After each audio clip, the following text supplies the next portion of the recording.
Nagising ako sa isang madilim na kwarto. Nakaupo ako at nakatali ako sa isang upuan. Naluluha ako sa sobrang takot, inilibot ko ang buong paningin ko, pero wala akong maaninag. Gusto kong sumigaw, pero may nakatapal sa bibig ko. Nasaan ako? Nakarinig ako ng pagbukas ng pinto. Medyo napapikit ako, dahil nasilaw ako nang biglang bumukas ang ilaw. Tanging bulong lang ang lumalabas sa akin. Nang damilat ako ay nakita ko ang dalawang malalaking lalaki. Nanlaki ang mata ko nang makilala ko ang isang lalaki, si Kuya Ray. Tumulo ang luha ko sa sobrang pagkadismaya. Nagtiwala kami sa taong ito, pero trinaydor niya lang kami. Bakit? Maya-maya ay may pumasok ulit sa pinto. Lalo akong napaluhan nang makita ko kung sino ito, Mama. Ang itinuring kong ina, na kaya pala hindi ako magawang mahalin, dahil hindi niya ako tunay na anak. Magaling hindi ako nagkamali sa'yo, Ray. Tanggalan niyo na ng busel sa bibig yan, sabi ni Eva. Ayoko siyang tawaging Mama, dahil hindi siya karapat-dapat. Agad naman na tinanggalan ako ng busel. Walang hiya ka, pinagkatiwalaan ka namin, pero tatradorin mo lang kami. Sigaw ko kay Kuya Ray. Tahimik lang at hindi siya nagsalita. Ang bilis nyo kasing magtiwala eh. Ang show nga nyo, hindi kayo nag-background check.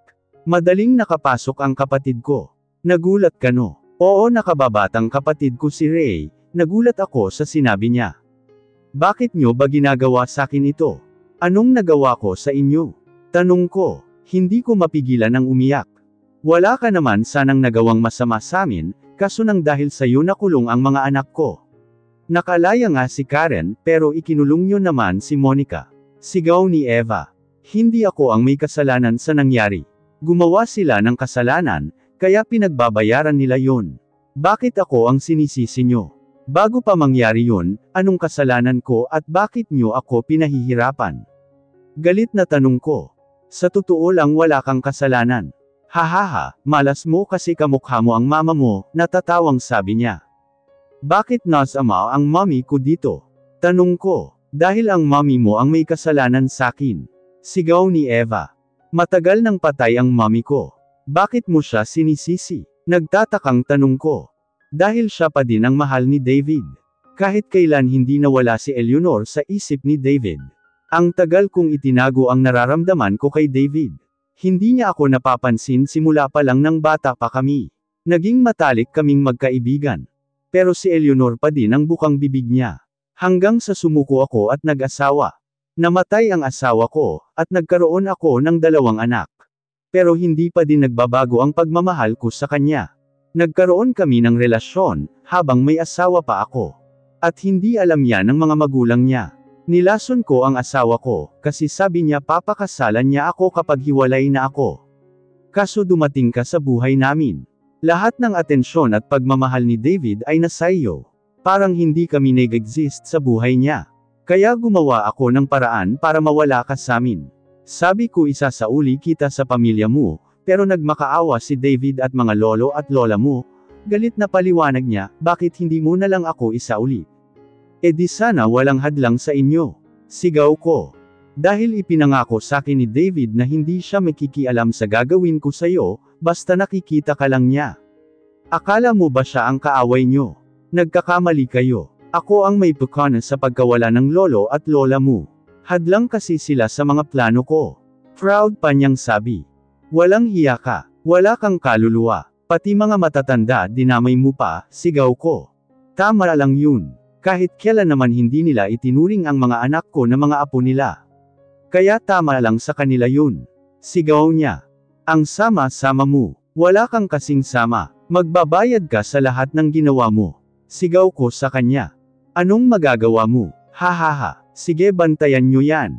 Huwag nyong papakawalan. Hihingi muna tayo ng malaking pera, bago natin i-dispatcha yan, sabi niya sa 2 lalaki. Nakaramdam ako ng takot. Hindi malabo na gawin niya talaga sa akin yan. Naisip ko ang pamilya ko. Ang kambal ko at si Dexter. Eto na ba ang katapusan ko? Lumabas sila ng kwarto. Nakatali pa din ako. Nakaramdam ako ng sobrang pagod, kaya naman nakatulog ako, kahit na nakatali ako sa upuan. Nagising ako sa lakas ng sigawan nila sa labas ng kwarto. Maya-maya ay pumasok si Eva, David at si Ate Karen. Ma, Ano ba ito? Sigaw ni Ate Karen. Pakawalan mo si Ellen. Ano ba Eva? Sigaw ni David. Lumapit siya sakin at papakawalan na sana niya ako, pero tinutukan siya ni Eva. Subukan mong pakawalan siya, at makikita mo ang hinahanap mo. Isang putok lang sa kanya, alam mo yan David. Sigaw ni Eva. Hindi ako makasigaw kasi nilagyan nila ako ng busel sa bibig. Ma, tumigil ka na.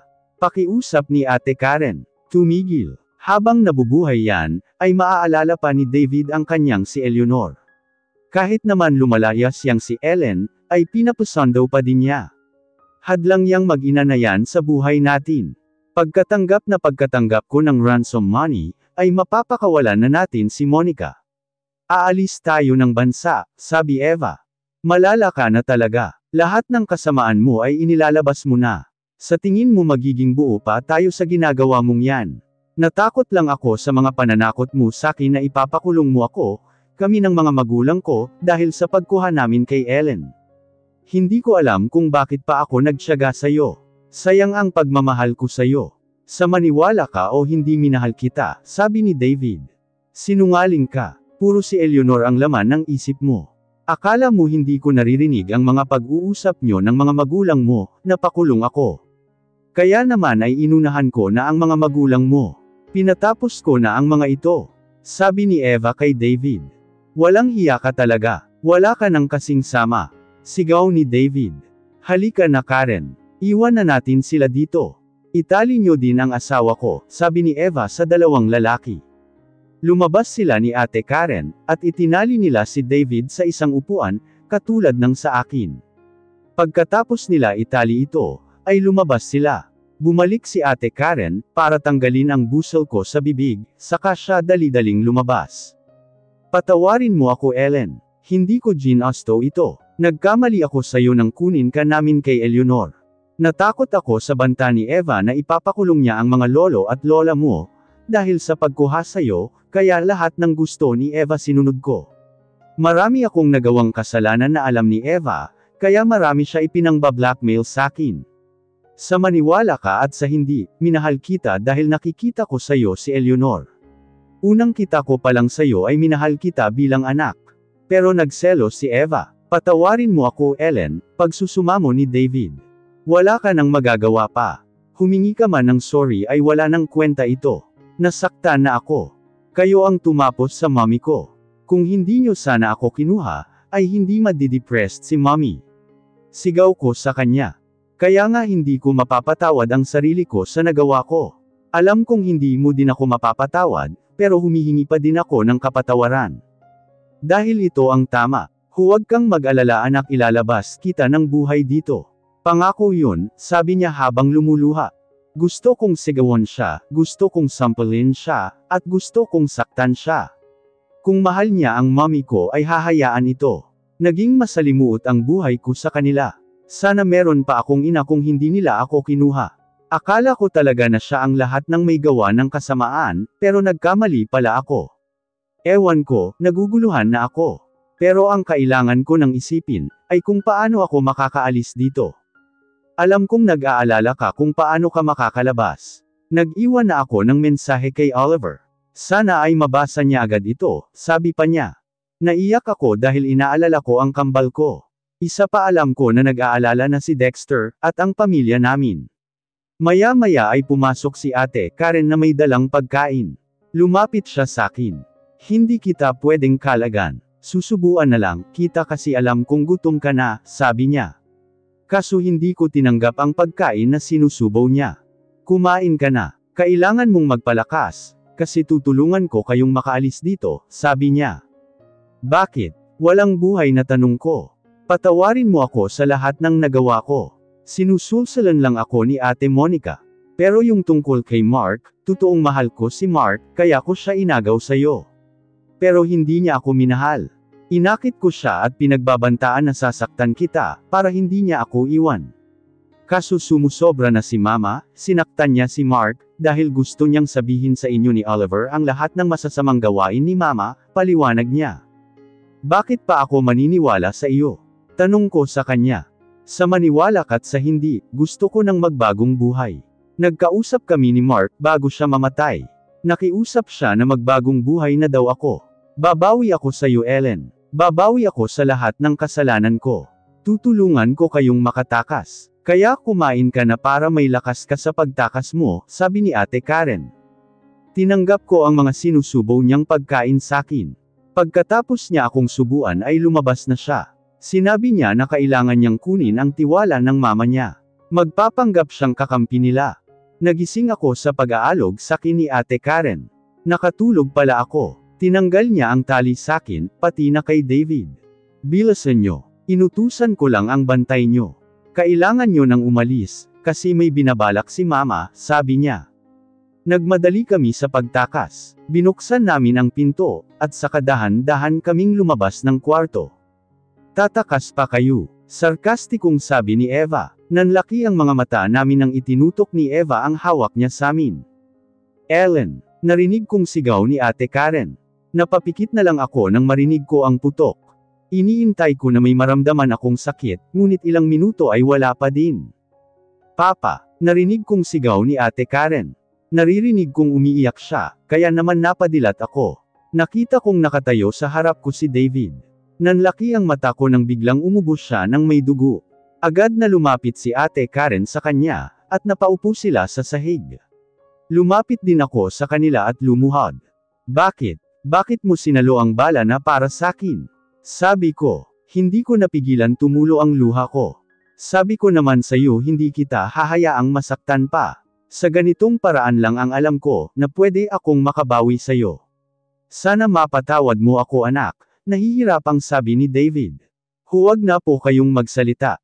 Pinapatawad ko na kayo, sabi ko habang hawak-hawak ko ang kamay niya, at inilagay ko ito sa pisngi ko. Napahagulgol naman ako ng malakas. Pwede mo pa ba akong tawaging Papa? Hirap na sabi ni David. Papa, salamat po, sabi ko habang naiyak pa din. Nawala lahat ng galit ko sa kanya, dahil sa ginawa niya. Salamat. Alagaan mo maigi ang kambal mo, sabi pa ni Papa. Maya-maya ay nawala na ito ng hininga. Papa, sabay naming sigaw ni Ate Karen, habang nahagulgol kami. Anong ginawa mo mama? Akala ko ba mahal mo si Papa? Galit na sigaw ni Ate Karen kay Eva. Maigi na yan. Kung hindi rin naman siya tuluyang magiging akin, edi mawala na lang siya. Mas gusto niya naman yun dahil para magkasama na sila ng Eleanor niya. Sabi ni Eva. Wala ka talagang kasing sama. Sigaw ko kay Eva. Sukdulan ang galit ko sa kanya. Sinisigawan mo na ako, sabi ni Eva. Lumapit ito sa akin at saka ako sinabunutan. Bitiwan mo ako, sigaw ko. Pinipilit kong makawala sa pagkakasabunot niya, pero hindi ko magawa. Nanghihina na ako dahil sa pagkakatali ko sa upuan. Lumapit sa amin si Ate Karen, at tinulungan ako. Bitiwan mo siya mama. Tama na, sigaw ni Ate Karen. Binitawan niya ako at napaupo ako sa sahig. Sinampal niya si Ate Karen, at napaupo din ito sa sahig, sa lakas ng pagkakasampol niya sa anak niya. Tama na ma. Sumuko ka na lang sabi ni Ate Karen sa mama niya. Lumapit sakin si Eva at hinampas ako. Maya-maya ay itinutok niya ang hawak sa akin. Ma, saway ni Ate Karen sa mama niya. Tumigil ka. Siya ang may kasalanan kung bakit kayo nakulong ni Ate Monica mo. Tapos ang nanay niya ang may kasalanan, kung bakit ako nagkakaganito. Buong buhay ko naging kaga ko siya sa papa ninyo. Kahit kailan hindi ko naramdaman na minahal ako ni papa nyo. Gigil na sabi niya. Tama na po. Tumigil, hindi ko na natapos ang sasabihin ko, nang bigla kaming may narinig na putok. Pumasok si Ray sa kwarto. Eva, kailangan na natin umalis dito. Nalalagasan na tayo ng tauhan. Sobrang dami nila. Hindi na natin kakayaning lumaban, sabi ni Ray ang dati kong bodyguard. Hindi na siya dapat igalang. Sige dalhin natin ito. Karen umayos ka na at tatakas na tayo, sabi ni Eva. Kinaladkad ako ni Eva palabas. Itinali niya, at ni Ray ang mga kamay ko. Kahit anong pilit kong kumawala ay hindi ko magawa. Paglabas namin ng pinto, ay biglang bumulagta si Ray kasabay ng tunog ng pagputok. Sigaw ko. Inilagay niya ako sa harapan niya, at tinutukan ako sa ulo. Tama na, sabi ko. Bitawan mo ang asawa ko. Sabi ng kakarating lang na si Dexter. Dexter sigaw ko. Huwag kayong lalapit. Pag lumapit kayo, papuputukan ko ang ulo ng babaeng ito, sabi ni Eva. Sobra na ang pag-iyak ko. Nandun din sina Daddy at Kuya Daniel. Pati na ang mga kapatid ni Dexter. Ano bang gusto mo? Huwag mong sasaktan ang anak ko. Sigaw ni Daddy. Bitawan nyo ang mga armas nyo. Pagkatapos ay patakasan nyo kami ng mga anak ko. Palayain nyo si Monica, sabi ni Eva. Nanginginig na ako sa takot, dahil diniin niya lalo ang hawak sa akin. Binaba nila ang mga armas nila. Iyak na ako ng iyak at panay na ang dasal ko, dahil hindi ko na alam kung makakaligtas ako. Hindi ko alam kung bakit, pero malakas kong inapakan ang paa ni Eva, at kinagat ang kanyang braso. Ellen, dapa, sigaw sakin ni Tony. Dali-dali naman akong sumunod at damapa. Karen, sigaw ni Eva. Naramdaman ko na may nagangat sakin. Nang makita ko ito, ay bigla kong niyakap si Dexter. Dexter, iyak ko. Ate Karen, sigaw ni Kuya Oliver. Napalingon ako sa kanila. Nakita kong tulala si Eva, habang titig na titig kay Ate Karen na naliligo sa sariling dugo. Agad nilang pinusisan ito. Lumapit si Kuya Oliver kay Ate Karen, at niyakap ito. Pinilit kong tumayo at lumapit sa kanila. Ate Karen, tumawag kayo ng ambulansya, sigaw ko. Lumapit si Dexter, at tinapalan niya ng jacket ang parte, na nataman kay Ate Karen. Patawarin mo ako sa lahat ng nagawa kong kasalanan, hirap na sabi ni Ate Karen. Huwag ka nang magsalita ate. Asan na ang ambulansya? Natatarantang sigaw ko. Ellen, huminahon ka. Gustong-gusto kitang ituring na kapatid, pero ayaw nila Mama at Ate Monica. Naalala mo yung teddy bear na kulay pink? Nilagay ko yun sa loob ng kwarto mo. Sorry bunso, hirap na sabi ni ate. Ate, huwag ka nang magsalita. Pwede ka pa namang bumawi. Ipapakilala pa kita sa mga pamangkin mo. Ate, huwag kang bibigay, hindi ko mapigilan na humagulgol. Niyakap naman ako ni Daddy. Maya-maya ay dumating na ang ambulansya. Dad, kayo na muna pong bahala kay Ellen. Sasama ako sa ambulansya. Kailangang malapatan ng first aid si Karen, sabi ni Dexter. Dexter, parang awa mo na iligtas mo ang ate ko. Nagmamakaawang sabi ko sa kanya. Don't worry sweetie, ililigtas namin ang ate mo. Kung gusto mo sumunod na lang kayo sa ospital, para magamot ka rin, sabi ni Dexter. Tumango lang ako bilang pagsang-ayon. Agad naman na umalis ang ambulansya. Naririnig ko naman na nagsisigaw si Eva, na tila ba nababaliw na siya. Tumatawa at umiiyak siya. Sinisigaw ang pangalan ni Ate Karen at Papa. Dadalhin na namin siya sa police station, sabi ni Tony. Tumango ako sa kanya.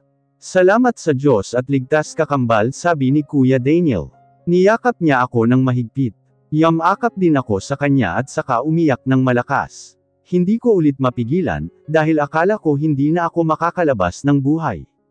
Hinayaan lang nila akong umiyak ng umiyak. Panay ang halik sakin sa noo ni Daddy, at ng mga kuya ko. Lumingalinga ako, at napansin ko na halos lahat sila ay may mga sugat o pasa. Pasensya ka na bunso at natagalan ako.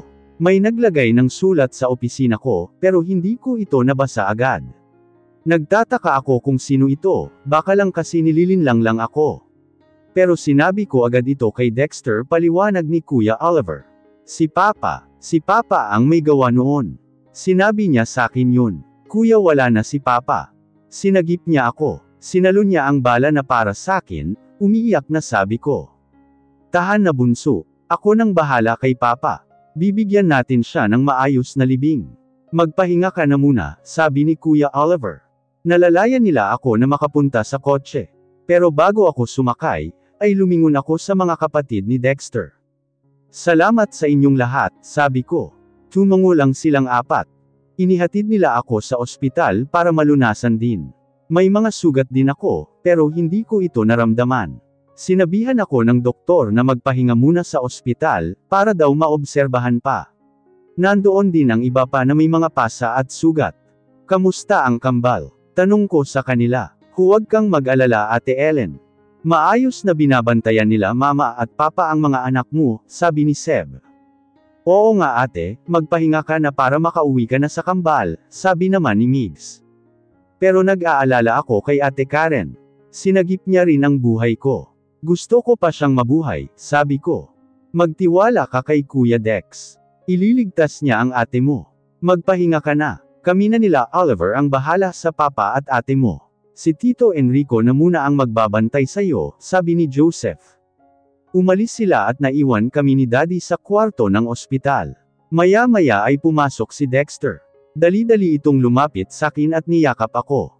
Hinalikan niya ako sa labi ng buong pagmamahal. Natigil lang kami ng parehas na kami naghahabol ng aming paghinga.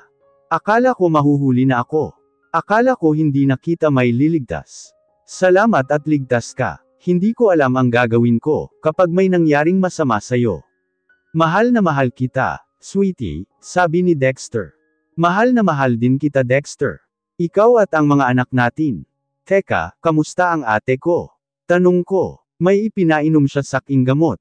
Stable na ang kalagayan niya kaya huwag ka nang mag-alala. Matulog ka na at mapanatag. Tapos na ang paghihirap mo sweetie.